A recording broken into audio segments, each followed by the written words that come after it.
We call it Mug. Me, you, and a guest on QBS. Today we have a special discussion for you. I'm excited about this one. Have you ever wondered how the approach to schooling has adapted to changing realities? Many of the initiatives we'll be talking about are things I wish we had back in the day when I was in school. Our guest is Thomas Rolt. He is the head of the Royal Grammar School, Guildford, Qatar. Thomas, thank you for joining us. Hi, good morning, Khaled. Thanks for having me. QBS has recently partnered with Volkswagen. What does that entail for the students at the school? Yeah, so really interesting.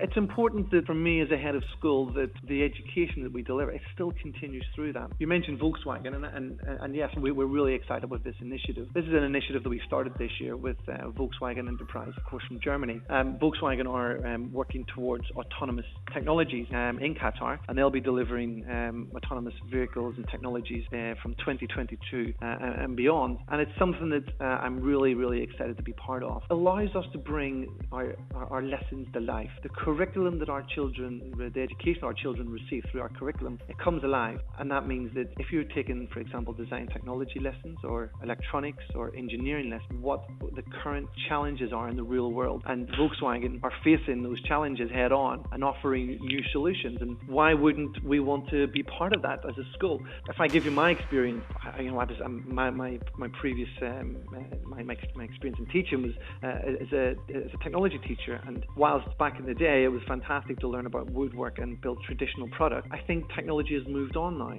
and that's reflected in the school's investment in our new secondary school and the systems that we have in place. Now, Volkswagen will be coming on board and sponsoring our faculty, our creative engineering faculty, and ensuring that the students' projects are live, so the students will work with Volkswagen. It's not just Volkswagen, and we're really excited with Volkswagen, of course, but it's also with Qatar University. Qatar University have an outstanding STEAM product over there at the faculty, and it's enabling us to build those relationships that our students are exposed to what STEAM means and what it stands for, because it's inherently important that our kids get these lessons. Now, STEAM, science, technology, engineering, art, and math. We interweave all these subjects together to ensure that the children's education is a 21st century one, and equipping them for skills that they will need in the future for jobs and challenges that we might not face. So yeah, it's really exciting.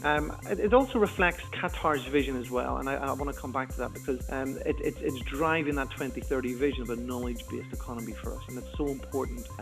With what's going on, the development in Lucille and a smart city, we want to be a smart school, and the application and the approaches that we're taking, I think, will allow us to achieve that. Yeah, can I just say I'm jealous that I didn't go to your school. What's funny is when you mentioned the woodwork, I remember doing the woodwork in DT, and I just wish like back then we were working on AI or programming. But it's good that you're focusing on things that are useful today and people are going to be using. And this is how the job market is changing. Industries are changing, and you want to create students that are well adapted to that. Now, with climate change being one of the biggest existential threats facing our planet, your school is striving not only to be green, but to teach students the importance of taking care of our planet. So when I took the headship here at RGS Qatar, I made sure that technology, sustainability, and an eco-growth awareness for our students was at the heart of how we move forward with our curriculum. Now, what does that look like? Well, I'll give you a couple of examples. We're currently working with our students, and it's all about our students. It's about how do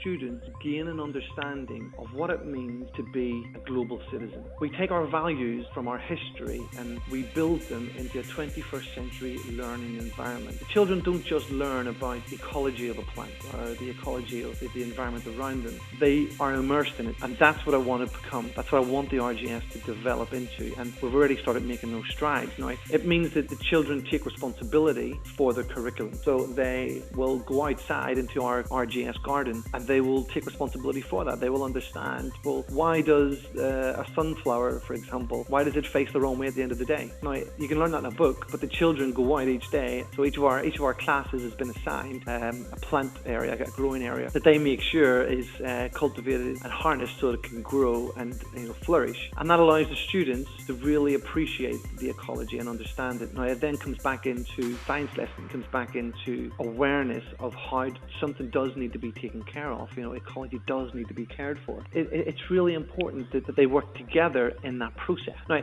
if I can take you forward another step, well, another example is the ecology technology of the school. How does the school deliver a sustainable growth over the next 10, 15 years? Because that's what we're looking for. We're looking in the future. And it's about bringing in different ways of learning. I agree with you 100%. I mean, that's very forward thinking. I mean, just the students going out, into the garden and interacting with the plants and seeing how plants, grow from seed and bloom and pollination and they die and there's pests and things like that. Nature is very complicated and you can't just learn everything in a book. Now, before we wrap things up, and I know this is a tough question, but I had to ask, how do you predict the school system could change in the next decade or so? That is a tough question to finish off. I'm sorry. So I would look at Qatar. The Ministry of Education's groundbreaking work here in Qatar continues to drive up success. There's no doubt about that. We recently had our own visits from the ministry and we're extremely happy with the outstanding reports we received. So there's that element of what Qatar is doing, driving towards that knowledge-based economy, which is critically important for our students. Internationally, what does education look like in the future? And we need to look forward in how we deliver education and continue to look at learning without walls, to understand how children learn best. And that's so important that I align RGS Qatar's vision to both international learning, what's important here in Qatar. And if I kind of try and tie it up, we've got 500 years of heritage behind us, and we're looking at the next 500 years, I guess, in making sure that RGS Qatar continues on our path of development in line with our sister schools. Unfortunately, that's all the time we have for today. It's been a pleasure talking to you, and I'm excited to come visit this school. Thank you for your time. Kyle, it's been an absolute pleasure speaking with you, and thank you so much for taking the time to listen to our story. We call it Mug. Weekly interviews with local personalities. Me, you, and a guest. Mondays and Wednesdays at 10:30 a.m. and 2:30 p.m. on QBS.